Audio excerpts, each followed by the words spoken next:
আমাদের কাছে আজকে আনুমানিক 10টার সময় মনু বিউপির বিএসএফ কর্তৃপক্ষ আমাদের কাছে টোটাল 7 জন প্রাপ্তবয়স্ক এবং 2 জন বাচ্চা যারা বাংলাদেশি ন্যাশনাল তাদেরকে হ্যান্ডওভার করে। তারা সম্ভবত ওই পার থেকে এবারে আসছিল, তাদের গতকালকে রাত্রে ডিটেন করেছে, তারপর আমাদের হ্যান্ডওভার করেছে। আমরা সেই অনুসারে ওদের বিরুদ্ধে এনকোয়ারি করে আমরা দেখেছি যে ওরা ঠিক এরা বাংলাদেশি ন্যাশনাল এবং এই বিষয়ে আমরা ওদেরকে কোর্টে প্রেরণ করেছি আজকে।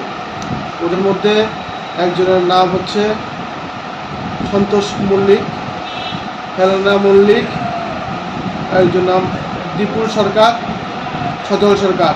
এর মধ্যে 3জন ট্রান্সজেন্ডার আছেন, যার মধ্যে পরিপাল, ঋতিকা পাল এবং রুমা পাল।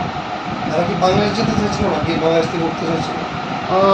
ওরা আমরা তদন্তের ব্যাপারে এটা তদন্ত করছি, কিন্তু বিএসএফ ওদের বর্ডার ফেন্সিং যাওয়ার সময় ওদেরকে জায়গাটার নাম বলবেন, কোন জায়গা থেকে ধরেছে? সেটা সম্ভবত Krishnapur border, Krishnanagar border under Manu BUP.